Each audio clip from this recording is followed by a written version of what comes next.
Chapter 1. Homecoming. Staff Sergeant Wyatt Harmon stared at the empty house, his duffel bag sliding from his shoulder to the hardwood floor with a dull thud. After 15 months in Afghanistan, the silence felt unnatural. No excited footsteps of his children. No welcoming embrace from Zoe, his wife of 12 years. Just emptiness. He moved from room to room, his combat boots echoing through the vacant space. Closets emptied. Family photos gone from walls. Even the refrigerator drawings from Aiden and Mia, his 10 and 8-year-old kids, had vanished. It was as if his family had been erased. A knock at the door interrupted his stunned inspection. Mrs. Keller, his 70-year-old neighbor, stood on the porch clutching an envelope. "I'm so sorry, Wyatt," she said, her voice trembling. "Zoe asked me to give you this when you returned. She made me promise not to call you. Said she wanted to handle things her way." Wyatt took the envelope with steady hands, the same steadiness that had kept him alive through 3 tours. Inside was a handwritten note. "Your kids hate you, so I moved on with someone better. Don't try to find us.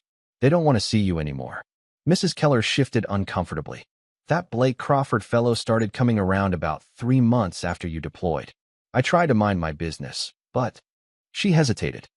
2 weeks ago, they loaded up a moving truck. The children were crying. Especially Aiden. The boy kept saying he wanted to wait for you. Something hardened in Wyatt's chest. Not pain, but something colder and more focused. He thanked Mrs. Keller and closed the door. In the kitchen, he found the only thing Zoe had left behind, a half-empty bottle of bourbon. The irony wasn't lost on him. She'd always complained about his occasional drink after tough missions. He poured himself 2 fingers, not out of desperation, but ritual. This was a different type of mission now. Wyatt pulled out his phone and made one call, not to Zoe, but to Anthony Valdez, his former squad mate who'd become a private investigator after leaving the service with a Purple Heart and a metal plate in his skull. "I need everything you can find on Blake Crawford," Wyatt said, his voice betraying no emotion. "And I need to know where my kids are. Tonight." Anthony didn't ask questions. He'd saved Wyatt's life in Kandahar. Wyatt had carried him 2 miles to the extraction point. Some debts transcended explanation. 3 hours later, Wyatt's phone lit up with an address, photos, and a detailed report. Blake Crawford, 42, twice-divorced pharmaceutical sales rep with a history of targeting military wives during deployments. Currently living in a lakeside cabin 90 minutes outside town, a property belonging to Zoe's sister, Renee. The cabin where Wyatt had once taught Aiden to fish. As night fell, Wyatt methodically unpacked his bag, laying out items on the kitchen counter. His service knife, a set of lockpicks he'd acquired overseas, night vision goggles he'd forgotten to return, and a burner phone. Then he changed into black cargo pants and a dark jacket. This wouldn't be about violence. This would be about information, leverage, and calculated moves. In war, the most devastating attacks were the ones the enemy never saw coming. Chapter 2. Reconnaissance. The lakeside cabin glowed softly in the darkness, its reflection rippling across the water. Wyatt observed from the tree line, his military training making him a shadow among shadows. Through his night vision goggles, he watched the domestic scene unfold through the windows. Zoe preparing dinner in the kitchen, Blake lounging on the couch with a beer, and the children nowhere in sight. Movement in an upstairs window caught his attention. Aiden's silhouette appeared, the boy's head hanging low as he gazed out toward the lake. Even from this distance, Wyatt recognized his son's posture, the same slumped shoulders he'd had after striking out at his first baseball game. Defeat. Resignation. Wyatt circled the property, placing small, undetectable surveillance devices at strategic points. Technology Anthony had provided with a knowing look, but no questions. "Just be smart," his friend had warned. "Remember, this isn't Fallujah. Different rules of engagement here." As Wyatt completed his circuit, a text lit up his phone. "Package delivered to target vehicle." Anthony had planted a GPS tracker on Blake's Range Rover and cloned his phone during the man sales meeting that afternoon. Retreating to his truck parked a mile down the road, Wyatt began receiving audio feeds through his laptop. The conversation inside made his jaw clench. "Those kids are still moping around." Blake's voice crackled through the speaker. "The boy especially won't even look at me." "They'll adjust," Zoe replied, her voice recognizable, yet somehow different. Higher, more performative.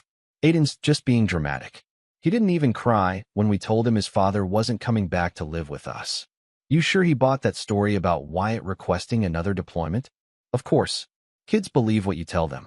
I've been preparing them for months, telling them how their father chose the military over his family. They understand he abandoned them. Wyatt's hands tightened on the steering wheel. The calculated cruelty of the lie struck deeper than any battlefield injury. He had never requested extended deployment. In fact, he'd turned down a promotion that would have kept him overseas longer, all to return home sooner. The conversation continued, revealing more with each passing minute. The school called again. Aiden got into another fight. That kid needs discipline. Military brats always do, Blake said dismissively. I don't want to talk about Wyatt or his influences right now, Zoe said, her voice suddenly honeyed. The kids are upstairs. We have time to ourselves. Wyatt switched off the audio, having heard enough. This wasn't a spontaneous life change or a failed marriage. This was a calculated erasure of him, of the truth, of his relationship with his children. He drove back to town, mind racing not with anger, but with strategy. At the local diner, the only place open at midnight, he spread Anthony's files across a corner booth while nursing black coffee. Blake Crawford had a pattern. 3 different military wives in 5 years, always during their husbands' deployments. Always moving in, then moving on once the men returned. What was different this time? Why take the children? The lakeside property suggested a more permanent arrangement. The waitress refilled his cup. You okay, honey? You look like you're planning a war. Wyatt looked up, seeing a familiar face, Donna, who'd served him countless meals before his deployments. Her son had served in the Marines. Just trying to solve a puzzle, he replied. Well, you've got that 1,000-yard stare my boy had when he came home, she said, sliding a piece of pie in front of him. On the house.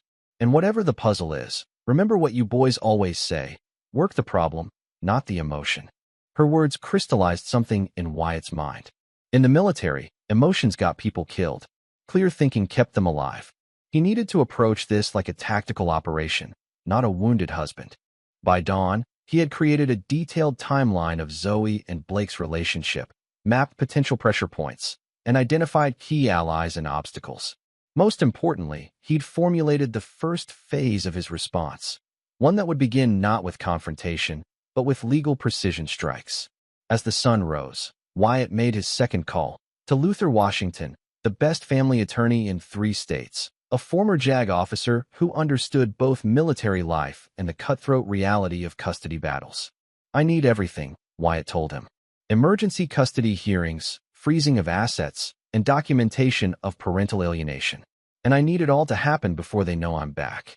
Understood, Luther replied, the same way he might acknowledge a mission brief. Report to my office at 0800. Bring everything you've gathered. We strike at noon. Chapter 3. First Strike. Luther Washington's office projected power through understatement. No flashy artwork or pretentious law books, just military precision and functional elegance. The attorney himself, a towering black man with close-cropped silver hair and the posture of someone who still did his morning PT, reviewed Wyatt's evidence with methodical focus. This is textbook parental alienation, Luther said, tapping the transcript of Zoe's conversation. Telling the children you abandoned them when you were serving your country? Courts take a dim view of that, especially with military families. Can we use the surveillance? Wyatt asked. Luther's expression remained neutral. Let's call it information obtained through investigative services and leave the specifics vague. What matters is establishing a pattern of deliberate interference with your parental relationship. By noon, as promised, Luther's team had filed emergency motions. Temporary custody pending a hearing, freezing of joint accounts, and court orders preventing Zoe from leaving the county with the children. A sympathetic judge, herself a military mother, expedited everything. Now comes the hard part, Luther warned, serving her the papers. Given what we know, she'll try to run or hide the children. She won't see me coming, Wyatt assured him. Through Anthony's surveillance, Wyatt learned that Blake would be attending a pharmaceutical conference the next day. Zoe would be alone with the children at the lake house. The timing was perfect. That evening, Wyatt approached Beverly Winters, a court-appointed process server known for her efficiency with difficult cases. He explained the situation, not with emotional appeals, but with tactical clarity. I need you to create a diversion at the front door, he explained. Once she's engaged with you, I'll enter through the back to find my children. Beverly, a grandmother of 5 with a spine of steel, nodded. Military custody cases are always the worst. These spouses wait until you're defending our country, then try to steal your children. Disgusting. The next morning, Wyatt positioned himself in the woods behind the lake house, while Beverly knocked on the front door, clipboard in hand. Through his earpiece, he heard the conversation.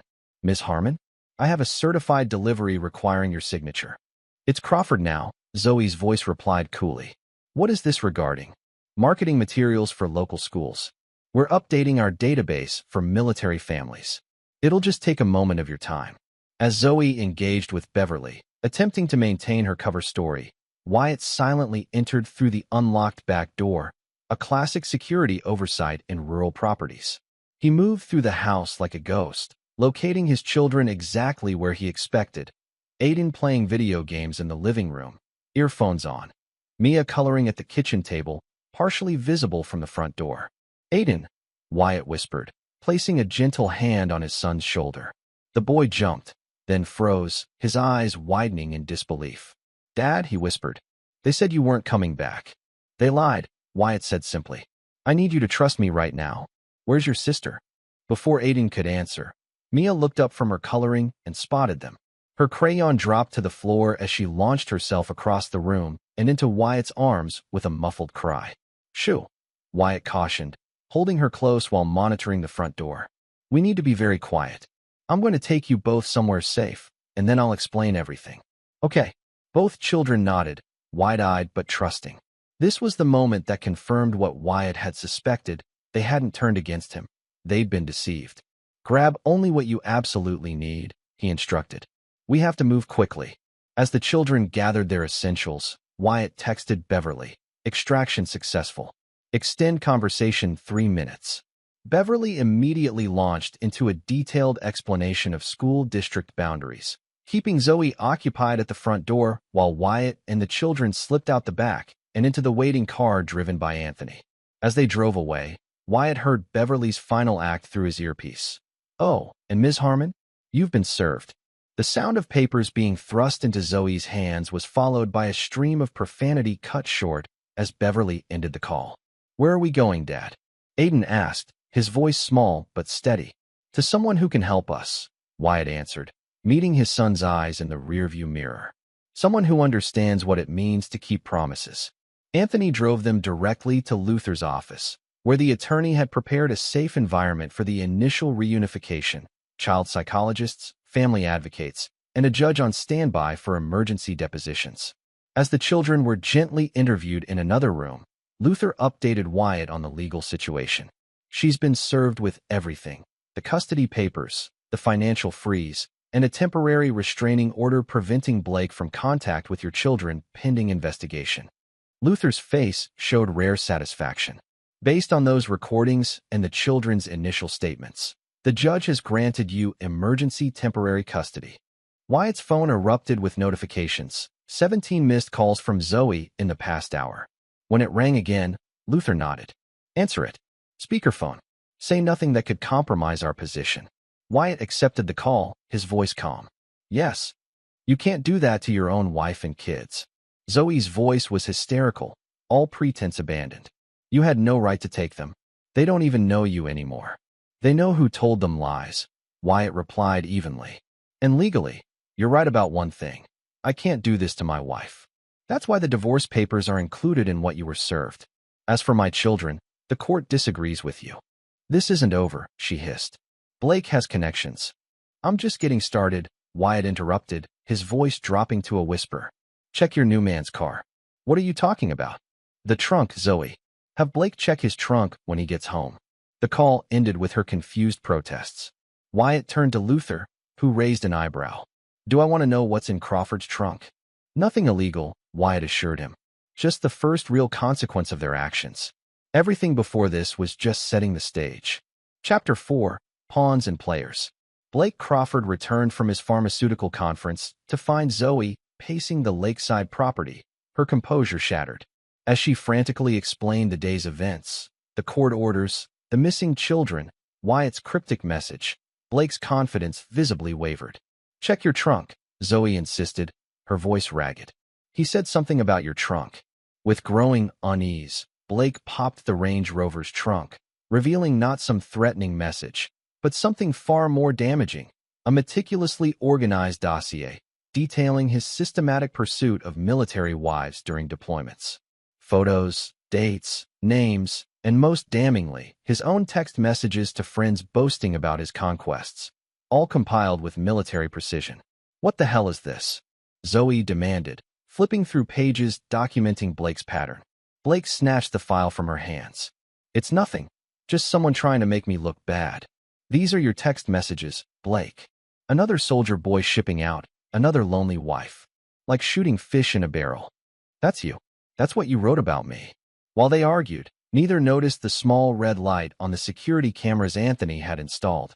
Cameras now streaming their every word to Wyatt's laptop at Luther's office. "Textbook narcissistic response," commented Dr. Sienna Alvarez, the child psychologist Luther had brought in. "He's not denying it. He's just angry he got caught." Wyatt watched the footage with detached analysis. "Notice how he's more concerned about his reputation than the children's whereabouts." Dr. Alvarez nodded. "Speaking of the children, they're showing classic signs of manipulation and parental alienation. Especially Aiden. He mentioned being made to write you letters saying he hated you. Letters they never actually sent." This new information fueled the next phase of Wyatt's plan. Luther immediately filed amended motions with these allegations, strengthening their case for supervised visitation only for Zoe. Meanwhile, Wyatt focused on rebuilding trust with his children. Rather than overwhelming them with explanations or badmouthing their mother, he simply spent time with them, helping with homework, cooking their favorite meals, and re-establishing routines that had been disrupted. "Why did you really come back, Dad?" Aiden asked that night as Wyatt tucked him into bed at Luther's guest house, where they were staying under court protection. "Because I promised I would," Wyatt answered simply. "And I keep my promises." The boy studied his father's face. "Mom said you volunteered for extra deployment because you didn't want to be with us anymore." "That's not true," Wyatt said firmly. "I have every email I sent begging to come home sooner. Every request I filed to reduce my deployment. I never stopped trying to get back to you." Aiden's expression hardened in a way that reminded Wyatt of himself. "They made us throw away your letters. Said they would upset us." "I know," Wyatt replied. "But that's over now." Across town, Blake and Zoe were spiraling. The financial freeze had cut off Zoe's access to the substantial savings Wyatt had accumulated during his deployments. Blake, suddenly facing the prospect of financially supporting Zoe without the cushion of Wyatt's money, showed his true colors. "You said he'd never fight for custody," Blake shouted, their argument captured perfectly by the hidden cameras. "You said he'd be too broken after deployment to challenge you." "He wasn't supposed to find out this way," Zoe retorted. "My lawyer said if we established residency in another state for 6 months, we'd have the advantage." Their planning, their assumptions about Wyatt's passivity, all now exposed. And with each word they spoke, they strengthened his legal position. The next morning brought another calculated move from Wyatt. Through his military connections, he arranged for Senior Master Sergeant Patricia Rivera, his former commanding officer, to speak at the emergency custody hearing. Her testimony about Wyatt's character, his dedication to returning home, and the impact of parental alienation on military families left a powerful impression on the judge. "In 15 years overseeing deployments," SMSGT Rivera testified, "I've seen this pattern destroy dedicated service members." Staff Sergeant Harmon turned down a promotion that would have doubled his salary because it meant 2 more months away from his children. That's not the action of a father who abandons his family. By day's end, the temporary custody order was extended pending a full hearing, with Zoe granted only supervised visitation twice weekly. Blake was barred from all contact with the children based on his documented history of interfering with military families. As they left the courthouse, Luther clapped Wyatt on the shoulder. "First round goes to us. But they'll regroup and counterattack. People like this always do." Wyatt nodded, already anticipating the next move in this chess game. "Let them try. I've survived worse odds." That night, as predicted, Zoe called again. Her tone had shifted from outrage to negotiation, a dangerous sign. "We can work this out between us," she proposed. her voice honeyed in the way Wyatt now recognized as manipulation. No lawyers, no courts. For the children's sake. Everything goes through Luther now, Wyatt replied evenly.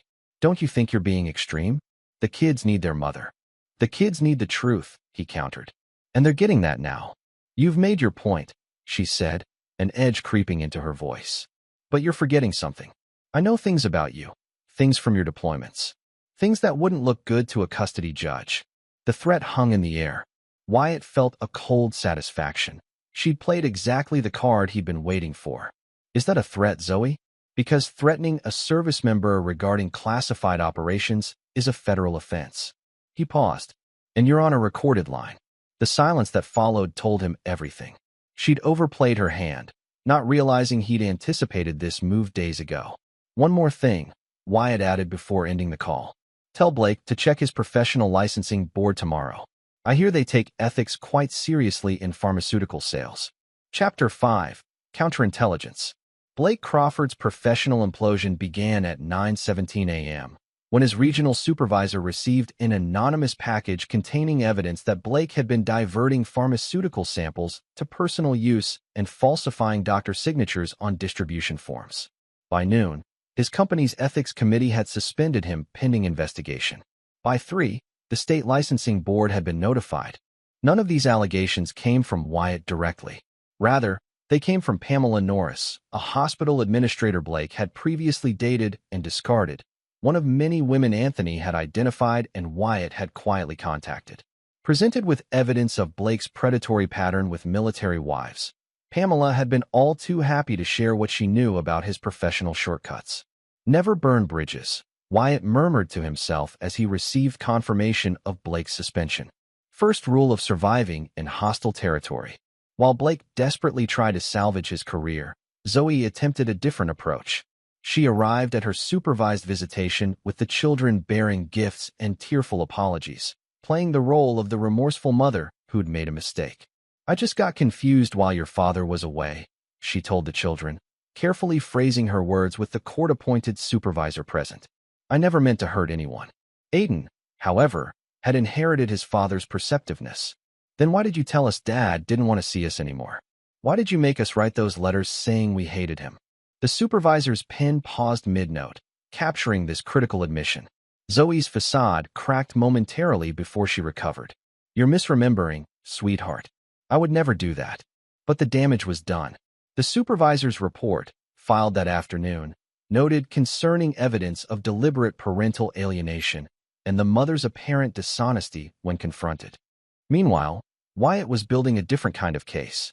Through Anthony's connections, he'd located 3 other military families Blake had targeted during deployments. 2 had declined to get involved, but the third, Marine Sergeant Darnell Jackson and his wife Keisha, had agreed to provide sworn statements about how Blake had insinuated himself into their lives during Darnell's deployment, only to vanish when the Marine returned home. He told my wife I was probably cheating on her overseas, Darnell told Wyatt during their meeting at Luther's office. Planted all these doubts, then offered himself as the supportive friend. We almost didn't survive it. Keisha Jackson nodded gravely. We want to help because we recovered, but barely. Others weren't so lucky. Luther carefully documented their statement, building what he called the pattern case, evidence that Blake's involvement with Zoe wasn't an isolated romance, but part of a calculated predatory behavior targeting vulnerable military families. That evening, as Wyatt helped Mia with her science project, a solar system mobile they were constructing in Luther's dining room, his phone chimed with an alert from Anthony. Blake's financial accounts were showing large cash withdrawals and transfer attempts that had been blocked by freezing orders. He's preparing to run, Anthony texted. Classic guilty move. Wyatt wasn't surprised. Men like Blake never stood their ground when cornered. They sought new hunting grounds. The only question was whether he would try to take Zoe with him or abandon her as he had the others.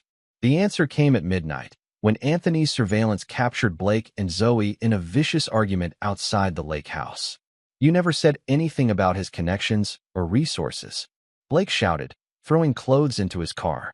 He's got me suspended. My license is under review. You can't leave me to deal with this alone, Zoe pleaded, her calculated composure completely gone. He'll take everything. The kids, The money, everything. That's your problem now, Blake retorted. I'm not sticking around to be destroyed by some vengeful military guy with friends in high places. You told me he was some broken PTSD case who'd roll over.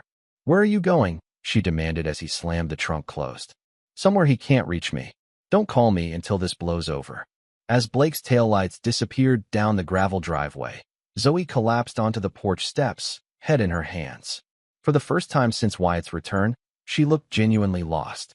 Luther reviewed the footage the next morning, his expression grim. This strengthens our case, but complicates things too. She's now desperate and cornered. That makes her unpredictable. Wyatt nodded. I know. That's why we moved to Phase 3 today. The settlement offer?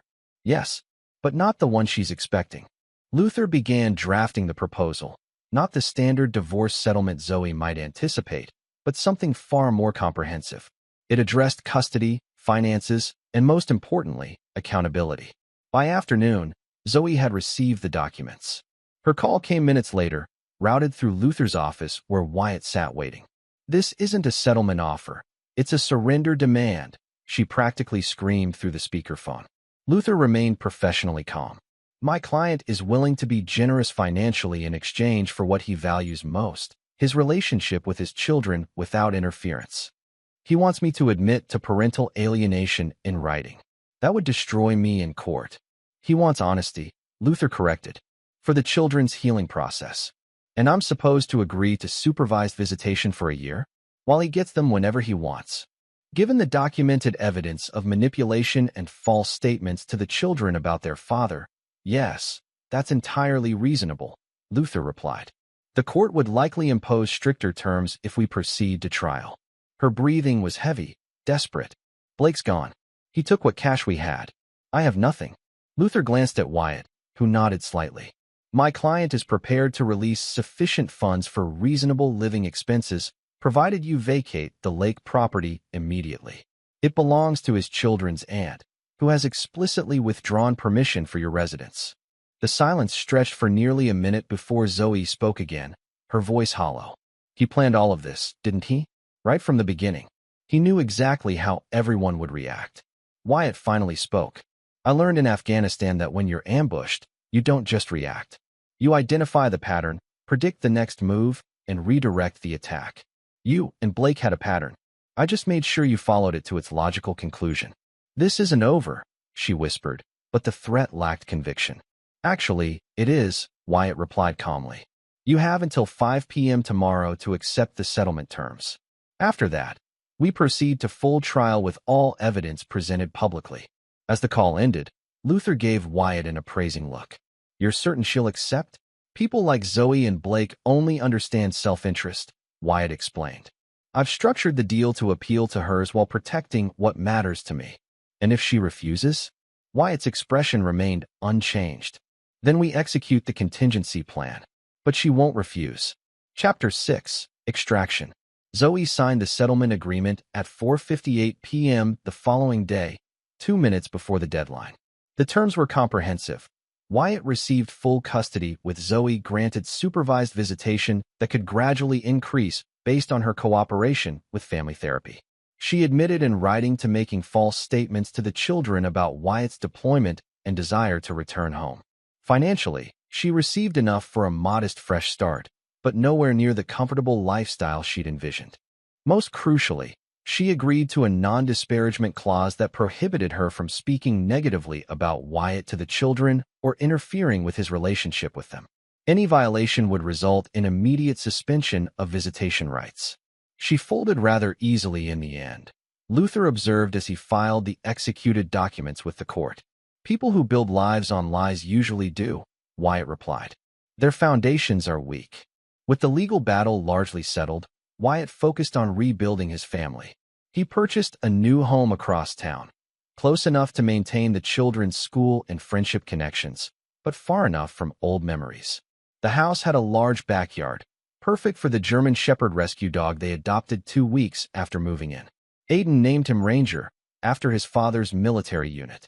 For 6 weeks, life settled into a new pattern. The children began healing through regular sessions with Dr. Alvarez. Wyatt secured a civilian job as a security consultant that allowed him to be home every evening. Zoe attended her supervised visitations consistently, making visible efforts to rebuild trust with the children without undermining Wyatt. On the surface, the crisis had been resolved with remarkable efficiency.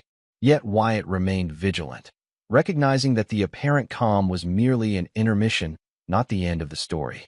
His instincts proved correct when Anthony called one evening in late October. "Blake Crawford's back in town," he reported without preamble. "Staying at the Westridge Hotel under a different name, but it's definitely him. And he's been making calls to a lawyer who specializes in challenging military custody arrangements." Wyatt absorbed this information calmly. Is he in contact with Zoe? Not directly, but they both visited the same coffee shop yesterday, 10 minutes apart. Could be coincidence, could be planned. Want me to increase surveillance? No, Wyatt decided. Let's see what they do. Sometimes the best reconnaissance is patience. He didn't have to wait long. The next day, Aiden came home from school visibly troubled. Mom had someone with her at visitation today, he reported as Wyatt helped him with math homework. She said he was her legal advisor, so the supervisor let him stay. But it was that guy Blake. Wyatt kept his expression neutral despite the surge of cold anger. Did they say anything unusual? Aiden hesitated, then pulled out his phone. They didn't know I was recording. We learned about one-party consent in social studies last week. The audio was clear, Blake and Zoe, speaking in low voices while the supervisor stepped away briefly, outlining a plan to challenge the custody agreement based on Wyatt's military service and potential future deployments. Your mom signed binding agreements, Wyatt explained after listening. What they're discussing could be considered legal violations. I know, Aiden said firmly. That's why I recorded it. I'm not going back to live with lies. Wyatt studied his son, 13 years old, but carrying himself with newfound certainty. In that moment, the boy reminded Wyatt not of himself, but of his own father, a man who'd taught him that integrity wasn't just about following rules, but actively standing for truth.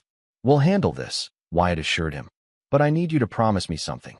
Don't engage with them about this. Don't confront them. That's my responsibility. Aiden nodded solemnly. I trust you, Dad. That trust was perhaps the most meaningful victory in Wyatt's campaign, more significant than any legal judgment or financial settlement. His son had seen deception firsthand and chosen truth, chosen him. Within hours, Luther had filed emergency motions based on the recording, citing clear violations of the non-disparagement and non-interference clauses.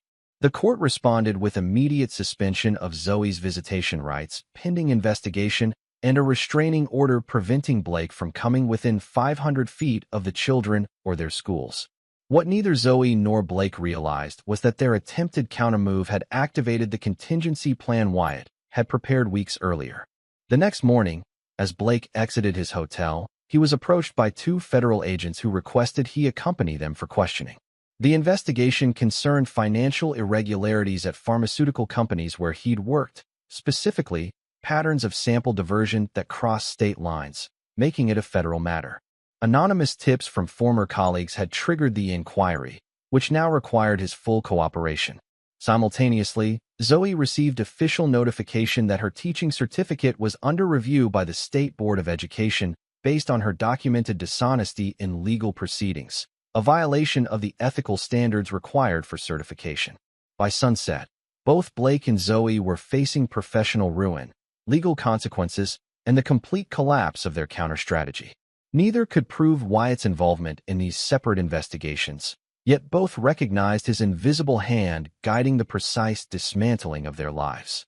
That evening, as Wyatt helped Mia feed their new puppy, his phone displayed a text from an unknown number. You've destroyed everything. I hope you're satisfied. He didn't bother responding. Satisfaction wasn't what he felt, not pleasure or vindication or even triumph. What he felt was completion. A mission executed according to plan, with primary objectives secured, his children's well-being, his family's future, and the neutralization of threats to both. As he tucked Mia into bed, she asked the question children eventually ask after trauma. Are the bad things over now, Daddy? Wyatt brushed her hair back from her forehead. Yes, he said with certainty. The bad things are over. And for the first time since returning to find his home empty, he truly believed it. Chapter 7. Scorched Earth. 3 months after the custody settlement, Wyatt received a letter from Zoe's new attorney requesting a meeting. Unlike her previous legal representation, this lawyer, Sandra Wu of Garfield and Wu, had a reputation for mediation rather than aggressive litigation. "It's a trap," Anthony warned over beers in Wyatt's backyard while the children played with Ranger nearby. "They're regrouping for another attack." Wyatt shook his head. "Not this time. Blake's facing federal charges for the pharmaceutical fraud. He's toxic now. No use to her anymore." "Then what's her angle?" "Survival," Wyatt replied simply. "She's lost her teaching certificate, her reputation, and her leverage. This is about minimizing further damage." Luther accompanied Wyatt to the meeting at Ms. Wu's downtown office. Zoe sat across the conference table, noticeably thinner, her previously immaculate appearance now subdued. The confident woman who had orchestrated his family's disappearance was gone, replaced by someone struggling to maintain composure. "My client wishes to propose a modification to the current arrangement," Ms. Wu began professionally. "She recognizes that her actions were harmful and is committed to genuine rehabilitation of her relationship with the children." Luther remained stone-faced. "The current agreement is working well for our client and his children. What specifically is being proposed?" Ms. Wu slid a document across the table. "Ms. Harmon is relocating to Colorado for a fresh start. She's seeking permission to have 1 week of visitation during summer breaks and alternating holidays, with graduated supervision requirements." "Supervised visitation remains non-negotiable," Luther countered immediately. "Given the history of alienation and the recent violation with Mr. Crawford, that relationship is over," Zoe interjected, her first words of the meeting. "Blake misled me about everything, his intentions, his past, his character." She looked directly at Wyatt. "I made catastrophic mistakes. I'm not asking for forgiveness. I'm asking for a chance to be some kind of mother to my children from a distance that makes everyone feel secure." Wyatt studied her, searching for the manipulation he'd learned to recognize. Instead, he saw something unexpected, genuine defeat. Not tactical surrender, but the permanent acceptance of consequences. "Colorado is where your sister Renee lives," he noted. Zoe nodded. "She's offered me a place to stay while I rebuild. She told me what I did was unforgivable, but she's willing to help me recover." "Renee always had better judgment than you gave her credit for," Wyatt observed. He remembered his former sister-in-law's tearful apology for allowing her lakeside property to be used in the deception. She'd been manipulated too, told that Wyatt had become dangerous and unstable during deployment. After a calculated pause, Wyatt turned to Luther. "I'll agree to the relocation and modified visitation with 3 non-negotiable conditions." He enumerated them clearly. First, all visits would remain supervised for a minimum of 2 years, with assessments from Dr. Alvarez required before any changes. Second, Zoe would continue comprehensive therapy with records shared with the court. Third, she would sign expanded non-interference agreements that included significant financial penalties for violations. "Those terms are severe," Ms. Wu observed. "They're necessary," Wyatt corrected. "Not for punishment, but for protection." After a brief consultation with her client, Ms. Wu nodded. "We accept these terms." The meeting concluded with an efficiency that bordered on anticlimactic. No dramatic confrontations, no emotional outbursts, just the businesslike resolution of a conflict that had once threatened to destroy everything Wyatt valued. As they left the building, Luther gave Wyatt a questioning look. "You could have refused completely. The court would have backed you after her violations. Why allow any visitation at all?" Wyatt watched people passing on the sidewalk, strangers living uncomplicated lives. "Because someday my children might ask if I ever tried to help their mother be better. Now I can honestly say I did." Luther nodded slowly. "That's thinking several moves ahead." "It's what kept me alive overseas," Wyatt replied. "Never just win the current battle. Secure the entire territory." That evening, as Wyatt helped Aiden with a science project, his son asked the question Wyatt had been expecting for months. "Are you ever going to forgive Mom?" Wyatt carefully measured his response, aware that his words would shape his son's understanding of justice, mercy, and consequences. "Forgiveness isn't the same as restoration of trust," he explained. "I've accepted what happened and moved forward. That's different from pretending it never happened or allowing the same patterns to continue." Aiden considered this. "So you don't hate her, but you don't trust her either?" "Exactly. And more importantly, I won't let her choices define our family anymore. We've rebuilt something better." The boy nodded, seemingly satisfied with this nuanced perspective. "Blake deserved what he got, though," he added with unexpected vehemence. "He tried to steal our whole family." "Justice takes different forms," Wyatt acknowledged. "But our focus now is forward, not backward."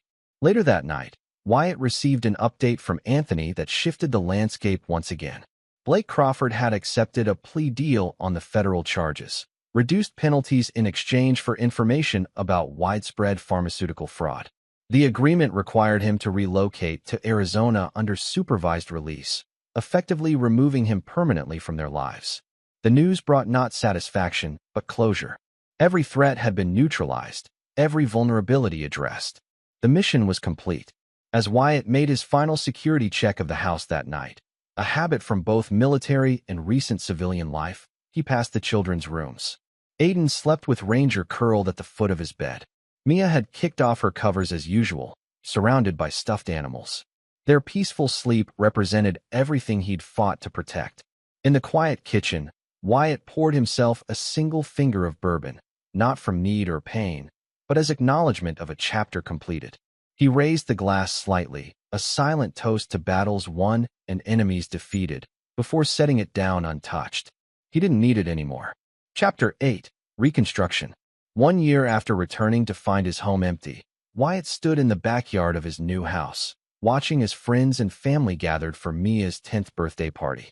The transformation was remarkable, not just in his external circumstances, but in the invisible architecture of their family. Dr. Alvarez, now a friend rather than just a therapist, approached with 2 cups of coffee. "You've created something remarkable here," she observed, nodding toward where Aiden was helping younger children with a piñata. "The statistical outcomes for children after parental alienation aren't usually this positive." "We had advantages," Wyatt acknowledged. "Catching it early, legal success, good support systems, and a father who understood that winning custody wasn't the same as healing wounds," she added pointedly. "Most people in your position would have vilified their ex-spouse completely, even to the children." Wyatt shook his head. That would have just continued the damage in a different direction. Across the yard, Luther was deep in conversation with Anthony and Patricia Rivera, who had become regular presences in their lives. Luther had successfully lobbied for new state legislation specifically addressing parental alienation in military families. Anthony had expanded his investigation business to specialize in such cases. And Patricia, now retired from active duty, worked with military family support programs. What had begun as Wyatt's personal battle had evolved into something more significant, a network dedicated to preventing others from experiencing the same betrayal. The afternoon unfolded with cake, presents, and the ordinary joyful chaos of children's celebrations. When it concluded, only the closest friends remained for a quieter dinner. As they gathered around the table, Wyatt was struck by the realization that they had become a chosen family, forged through crisis but sustained by genuine connection. After the guests departed and the children went to bed, Wyatt received an unexpected email from Renee, Zoe's sister. It contained a brief message, "She would want you to know," and a link to an obituary.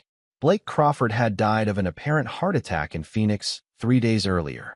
Wyatt felt no satisfaction, no vindication. The man had become irrelevant to their story long ago, a footnote rather than a continuing threat. He deleted the email without responding, choosing to leave that chapter firmly closed. The following morning brought Zoe's scheduled video call with the children, part of the modified visitation agreement. Under supervision, she spoke with them for 30 minutes.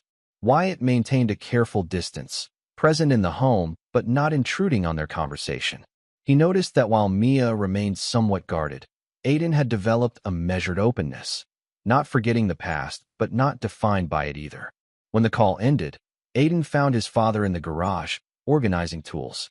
"Mom's different now," he observed, picking up a wrench and returning it to its proper place. "Like she's actually listening instead of just waiting to talk." "People can change when they have to," Wyatt replied. "Some never do, but some surprise you." "Do you think she really changed? Or is she just acting different because she has to?" Wyatt considered the question carefully. "I think genuine change starts with accepting consequences. Your mom lost everything because of her choices. That kind of loss either destroys you completely or forces real transformation. Like you in Afghanistan? You said combat changes people. Similar, yes. When everything is stripped away, you discover what's truly essential. Aiden nodded thoughtfully. At 14, he developed an old-soul wisdom that sometimes startled Wyatt. Not the carefree adolescence he might have wished for his son, but a depth of character that would serve him throughout life. "I'm glad you fought for us, Dad," Aiden said quietly. "Not everyone would have. Not fighting was never an option," Wyatt replied simply. That evening, Luther called with news about the parental alienation legislation. It had passed committee with bipartisan support, likely to become law within months. "They're calling it the Harmon Act unofficially," Luther reported with satisfaction. "Your willingness to share redacted elements of your case made the difference. Lawmakers couldn't ignore the evidence." "Will it actually help others?" Wyatt asked, more concerned with impact than recognition. "Absolutely. It creates expedited hearings for deployed service members, prevents alienating parents from leaving the state during proceedings, and establishes clear penalties for documented alienation. It might have prevented everything your family endured." After the call, Wyatt sat on the back porch, watching fireflies emerge in the summer twilight. His phone buzzed with a text from Anthony. A simple update that Zoe had indeed remained in Colorado, maintained her therapy appointments, and showed no signs of the manipulative patterns that had characterized her before. The message required no response. Like so many aspects of the past year, it represented monitoring rather than engagement, awareness without obsession. Wyatt had learned to maintain vigilance without allowing it to consume him. As night settled fully over the yard, Wyatt reflected on the nature of victory. In combat, success was often measured in territory secured, enemies neutralized, and objectives completed. But this campaign had required a different metric, one measured in healing, restoration, and new foundations built on the ruins of betrayal. By that standard, they hadn't just survived. They had triumphed completely. Chapter 9, Endgame. 2 years to the day after Wyatt returned to find his home empty, he stood in the doorway of Aiden's room, watching his son pack for a fishing trip. The boy, nearly 16 now and growing into his father's height and build, methodically organized tackle boxes with the precision he'd inherited from Wyatt. "Got everything?" Wyatt asked, leaning against the doorframe. Aiden nodded. "Double-check the list. Weather forecast is perfect." The fishing trip had become an annual tradition, their way of reclaiming the lakeside property that had once been the site of deception. Renee had formally transferred ownership of the cabin to Wyatt last year, unable to separate it from painful memories. He'd considered selling it, but Aiden had suggested they transform it instead, make new memories to replace the old. As they loaded the truck, Mia emerged from the house with her own backpack, insisting that this year she was old enough to join them for the full weekend rather than just a day trip. At 11, she showed a confidence that had been absent during the custody battle, a resilience that Dr. Alvarez attributed to consistent stability and honest communication. "Did you feed Ranger?" Wyatt asked as she climbed into the back seat. "And filled his water bowl and gave Mrs. Keller the emergency contact list," Mia recited proudly. The elderly neighbor had become a surrogate grandmother, watching their dog during trips and regularly bringing over homemade cookies that she claimed were just extras. The drive to the lake passed with comfortable conversation about school, friends, and plans for summer break. Neither child mentioned the significance of the date, though Wyatt knew Aiden at least was aware of it. They had developed an unspoken understanding about acknowledging the past without dwelling on it, recognizing anniversaries without allowing them to dominate present joy. At the cabin, now renovated with new furniture and fresh paint, they unloaded gear and settled into the routine they'd established during previous visits. Aiden took charge of preparing fishing equipment while Mia arranged their food supplies with meticulous organization. Wyatt checked the perimeter and security systems, a habit he maintained not from ongoing fear, but from a soldier's commitment to vigilance. As sunset approached, they took the boat onto the lake. Aiden demonstrated casting techniques to Mia, his patience reflecting Wyatt's own teaching style. The scene bore no resemblance to the fraught surveillance Wyatt had conducted from these same waters 2 years earlier. "Dad," Mia said suddenly as she reeled in her line. "Mom asked during our last call if she could come visit us in person next month. Not at our house, just maybe at a restaurant or something." Wyatt kept his expression neutral, though the request represented a significant departure from their established arrangement of distance supervision. "What did you tell her?" "I said I'd have to ask you," Mia replied carefully. "Aiden said he's okay with it if you are." Wyatt glanced at his son, who nodded confirmation. "Dr. A says Mom's made real progress," Aiden added. 2 years of consistent therapy and no violations of the agreement. The request required careful consideration. Under the terms of their agreement, Zoe could petition for modified visitation after 2 years of compliance. A supervised in-person meeting would be the natural first step in any potential progression. "I'll think about it," Wyatt promised, neither committing nor refusing outright. "What matters most is what you two feel comfortable with." As darkness fell, they returned to shore with several fish for dinner. While Wyatt cleaned the catch, he watched his children working together to build a campfire in the stone pit he'd constructed last summer. Their easy cooperation, the casual affection in their teasing, these were the rewards of his unwavering determination to rebuild their family. Later, as they sat around the fire roasting marshmallows, Aiden broke the comfortable silence. "I got a letter from Blake's son yesterday." Wyatt looked up sharply. This was unexpected. "I didn't know he had children." "From his first marriage," Aiden explained. "He's in college now." After Blake died, he found all these notes about his system for targeting military families. The son wanted to apologize to everyone affected. "That couldn't have been an easy letter to write," Wyatt observed, carefully gauging his son's reaction. Aiden poked at the fire with a stick. "I wrote back, told him he wasn't responsible for his father's actions." The maturity in this response didn't surprise Wyatt, but it filled him with a quiet pride.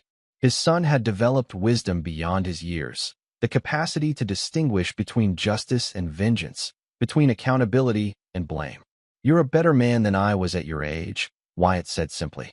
Aiden shook his head. "I just did what you would have done." The statement held more truth than Aiden realized.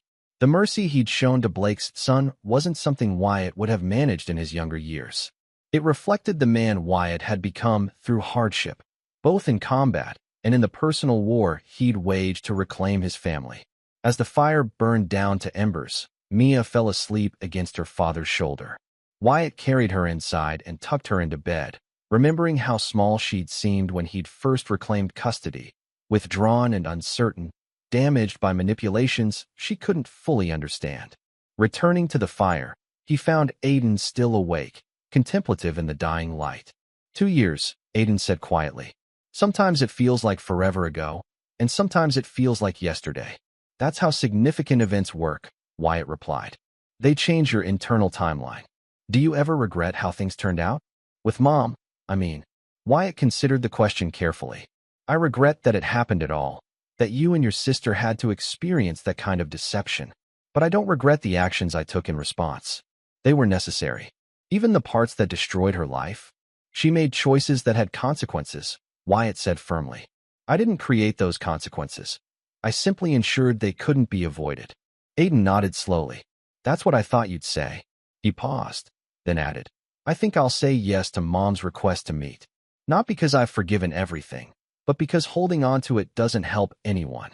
Wyatt studied his son in the firelight, recognizing that Aiden had arrived at this decision through his own reasoning, not from external pressure. It reflected emotional autonomy, the ability to make choices about relationships based on personal values rather than obligation or resentment. "If that's what you want, we'll arrange it," Wyatt agreed, with appropriate boundaries. Their conversation drifted to other topics. Aiden's interest in possibly following Wyatt into military service someday, plans for college visits next year, a girl at school he might ask to the upcoming dance. Normal concerns of a teenage boy growing up in a stable home. Later, after Aiden had gone to bed, Wyatt sat alone by the lake shore. The stars reflected on the water's surface, creating the illusion of infinite depth. He remembered standing in this same spot 2 years ago, calculating angles of approach and planning surveillance positions. The tactical mindset had served its purpose then, but he no longer needed it in the same way. His phone buzzed with a text from Anthony. "Annual security check complete. All clear on all fronts. Nothing to report." Wyatt sent back a simple acknowledgement.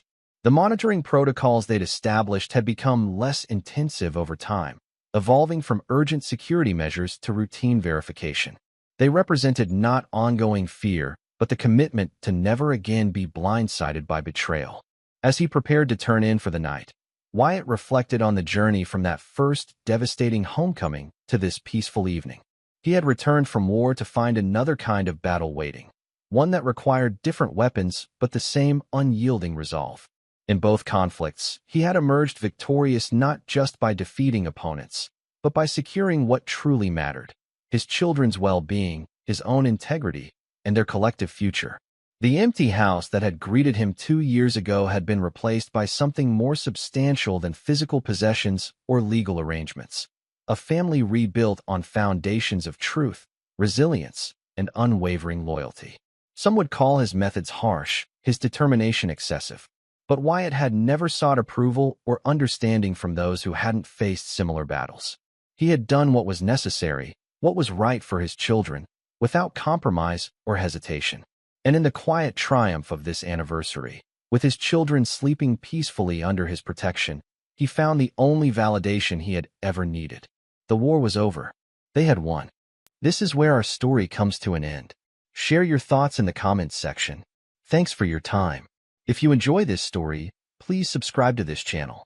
Click on the video you see on the screen, and I will see you there.